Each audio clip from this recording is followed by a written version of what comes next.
მოგესალმებით ყველას მეგობრებო, დღეს მინდა ვისაუბრო ერთ-ერთ ყველაზე ძლიერ ლეპტოპზე, რაც კი ამჟამად არსებობს ბაზარზე. ეს არის Lenovo Legion Pro 7 და მარტივად ეტყვით, რომ მას ნებისმიერი თამაშის გაშვება შეუძლია თანაც უმაღლეს გრაფიკასა და უმაღლეს რეზოლუციაზე. ჩემს სიტყვაში ნამდვილად დარწმუნებით, როდესაც გაიგებთ მის მახასიათებლებს. მე-13 თაობის Intel Core i9 პროცესორი გვაქვს, Nvidia RTX 4000 სერიის ვიდეო ბარათი და DDR5 ტიპის ოპერატიული მეხსიერება. დღეს რა თქმა უნდა მაქსიმუმებას არ გამოვტოვებ და აუცილებლად უნდა ვითამაშო ამ ლეპტოპზე. ვნახავთ FPS-ებს, ვნახავთ benchmark-ებს და რა თქმა უნდა თვითონ თამაშის პროცესში ჩემს დაბეჭდილებასაც გაგიზიარებთ თქვენ. ლეპტოპს რომ თავი დავანებოთ, უზარმაზარი 320 ვატიანი დამტენი გვაქვს, ვინაიდან იმ მახასიათებლებს, რაც ამ ლეპტოპში გვხვდება, ნამდვილად სჭირდება დიდი ენერგია და ესეც ჩვენი 320 ვატიანი დამტენი. თვითონ ლეპტოპიც 2.8 კილოგრამია და კი სტანდარტულ ლეპტოპზე მძიმეც არის და სქელიც, მაგრამ საერთოდ არ არის გასაკვირი, იმიტომ რომ იმ მახასიათებლებს, რაც ამ ლეპტოპშია, ნამდვილად სჭირდება კარგი გაგრილების სისტემა. მისი გაგრილების სისტემა არის Cold Front 5-0, სპეციალურად ამ ლეპტოპისთვის, რომელიც Legionis მიერ არის შექმნილი და როგორ გაართმევს თავს თამაშებს, მაგას რა თქმა უნდა დავტესტავ. ვიზუალს რო შევავლოთ თვალი, ერთი შეხედვით რთულია იმის დანახვა, რომ ეს არის გეიმინგ ლეპტოპი, ძალიან სუფთა ვიზუალი აქვს და სწორედ ამ დეტალის გამო. დანარჩენი შემიძლია ვთქვა, რომ მატი დაფარვა აქვს, ცოტა თითის ანაბეჭდებს იტოვებს და შეიძლება ეს ძალიან ბევრისთვის მინუსი იყოს, თუმცა ისე მნიშვნელოვნად არა, რომ სულ მუდამ გაწმენდა გჭირდებოდეს და ასე შემდეგ. და ვისაუბროთ I/O-ზე, პორტების სამხარეს გვაქვს გადანაწილებული და ძალიან ბევრი პორტი გვაქვს, HDMI პორტი გვაქვს, USB-ს რამოდენიმე პორტი გვაქვს, USB Type-C პორტი გვაქვს და 3.5 მმ-იანი აუდიო ჯეკი, ნუ სტანდარტულად როგორც აქვს ლეპტოპებს.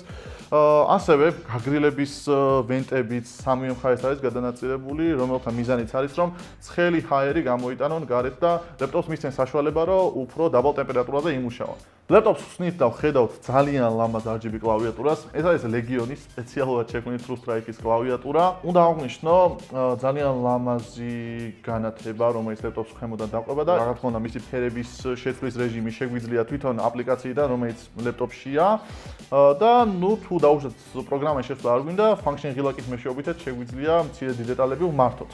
უნდა აღვნიშნო კამერის გასათიში სლაიდი, რომელიც ლეპტოპის მარჯვენა მხარეს არის განლაგებული, რომელიც სრულიად თიშავს ვებკამერას. სანამ ტექნიკურ მახასიათებლებზე გადავალთ, აუცილებლად უნდა ვისაუბრო ამ ლეპტოპის ეკრანზე. გვაქვს IPS პანელი 2K რეზოლუციით 16 Hz-ზე თანაფარდობით, რომელსაც აქვს 240 Hz-იანი განახლების სიხშირე. ეს იმას ნიშნავს, რომ კომპეტიტივ თამაშებში ძალიან სასიამოვნოა მისი გამოყენება, განსაკუთრებით მაშინ, როდესაც ლეპტოპის მახასიათებლებს აქვს იმის შესაძლებლობა, რომ თამაში 240 FPS-ში გაუშვას. ეს RGB გვაქვს 100%-ზე, რაც იმას ნიშნავს, რომ ძალიან კარგი ფერების გადმოცემა გვაქვს და არა მხოლოდ გეიმერებისათვის, ასევე ფოტო და ვიდეო ედიტორებისთვისაც ძალიან კარგი გამოსაყენებელია ეს ლეპტოპი. მისი ციკაშკაშე 500 ნიტს აღწევს, რაც სრულიად საკმარისია, რომ მაღალი განათების პირობებშიც უპრობლემოდ გამოვიყენოთ ლეპტოპი. ამ ლეპტოპის წარმოდობა არის ის, რაზეც ძალიან დიდი ხნის განმავლობაში შემიძლია საუბარი. როგორც უკვე ვახსენე, მე-13 თაობის Intel Core i9 პროცესორი გვაქვს, კონკრეტულად კი 13900HX-ი, გვაქვს 24 ბირთვი და 32 ნაკადი, მაქსიმალური 5 და 40 GHz სამუშაო სიხშირით.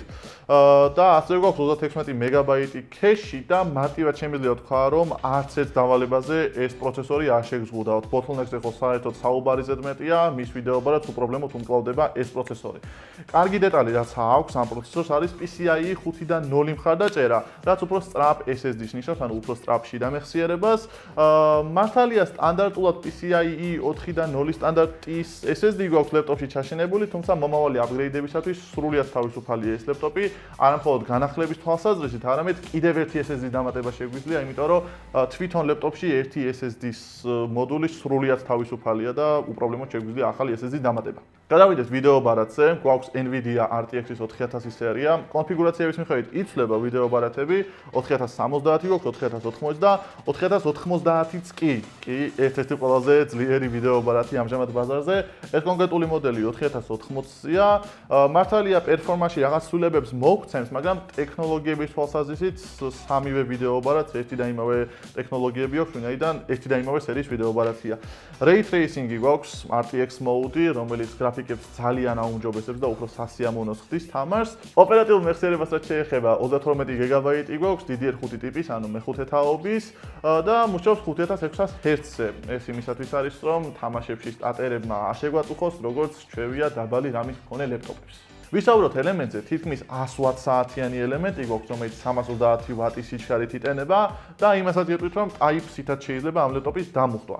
რაც შეეხება დამუხტვის სიჩქარეს, დაახლოებით 9 საათის განმავლობაში 80%-მდე იმუხტება და 1 საათში მთლიანად მაქსიმალურად დაიტანება ლეპტოპი. მოკლედ ამჟამად ვიდეოს ვიღებთ ლეპტოპის კამერიდან. ეს არის 1080p 30 fps-იანი კამერა და ხო, Full HD-ში შეგვიძლია ვიდეოს გაშვება ამ ლეპტოპზე. ხმაც ლეპტოპის მიკროფონიდან ისმის და ვფიქრობ, რომ გეიმინგ ლეპტოპისათვის საკმაოდ კარგი კამერაა ჩემპიონატი გამოსახედიდან. აუცილებლად უნდა ვისაუბრო ამ ლეპტოპის აუდიო სისტემაზე, ვინაიდან გვაქვს ჰარბარის აუდიო სისტემა, ამას წარწერაც გვეუბნება, რომელიც ლეპტოპზეა განთავსებული და გვაქვს ნახიმიკ აუდიო სისტემის ოპტიმიზაცია, რაც გვაძლევს 3D ხმას და როგორც თამაშს, ასევე სხვადასხვა კონტენტის ყურების დროსაც ძალიან სასიამოვნოა მისი მოსმენა.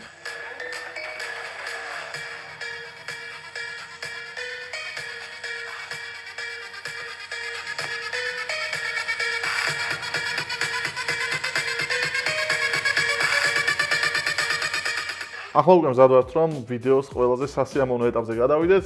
GeForce Experience ვიწერო რაღაც თამაშის FPS-ები გავტესტოთ, FPS გამომწერი ჩავრთოთ. Lenovo-ს აქსესუარებიც აქვს მაქვს, ყურსასმენი მაუსი და შეგვიძლია უკვე დავიწყოთ თამაში ამ ლეპტოპზე. 60 FPS-ი გვაქვს თამაში, მაშინ, როდესაც ყველა გრაფიკა არის გამახსული. თავის ray tracing-ით და აი ყველაფერი აბსოლუტურად გავმაქსე, სეტინგებში შევედი და პირდაპირ quick preset-დან ყველაფერი უმაღლეს გრაფიკაზე დავაყენე. ჯერ ყველაფერს თავი დავანებოთ, თამაში ძალიან ლამაზად გამოიყურება.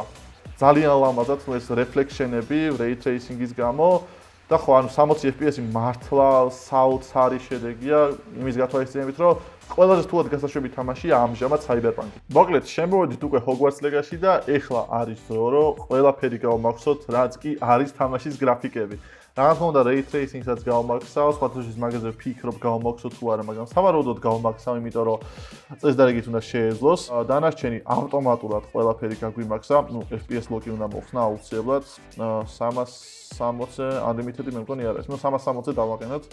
და დანარჩენი, რასაც უყურებ, ყველაფერი ბოლომზეა გამახსული. RTX mode ჩართულზე, ray tracing გვაქვს ჩართული და 88 FPS-ი გვაქვს Hogwarts Legacy. ამჟამად ერთ-ერთ ყველაზე დატვირთულ თამაში, გრაფიკულად დატვირთულ თამაში.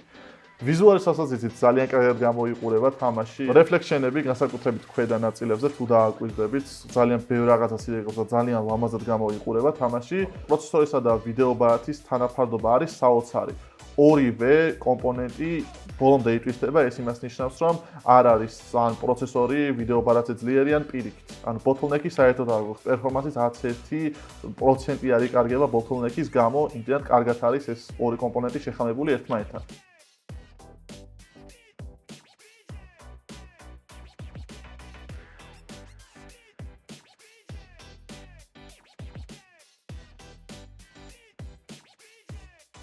მას შემდეგ, რაც ყველაფერი დავტესტე ამ ლეპტოპზე, ყველანაირი თამაში გავში, შემიძლია თქვა, რომ Intel-ის პროცესორისა და RTX-ის ვიდეო ბარათის ურთიერთობა ამ ლეპტოპში ნამდვილი შედევრია. არც Intel-სა და არც RTX-ს არ აქვს არანაირი პრობლემები და მაქსიმალურად ორივე კომპონენტი ეცდება, რომ თამაში მაქსიმალურ რეზოლუციაში და უმაღლეს გრაფიკაზე გაუშვას და ვფიქრობ, რომ ადამიანებისათვის, რომელსაც ძალიან უყვართ თამაში და თან ამავდროულად ლეპტოპის პარება ძალიან ბევრ ადგილას უწევთ, ძალიან კარგი ვარიანტია მათთვის Legion Pro 7. თუ დაუშვათ უფრო ხელმისაწვდომი ვერსია გაინტერესებთ, ასევე არსებობს Legion Pro 5, რომლის შეძენაც შეგიძლიათ. თუ კონკრეტულად ამ ლეპტოპზე გაინტერესებთ რაღაც დეტალური მახასიათებლები, კონფიგურაციები, როგორც უკვე ვახსენე, სხვადასხვა ვიდეო ბარათით შეგიძლიათ ამ ლეპტოპის შეძენა. შეგიძლიათ კვლავ ვიდეოს ქვეშ მითხრობილ გმულს ეწვიოთ. მე კი მომავალ შეხვედრამდე დაგემშვიდობებით.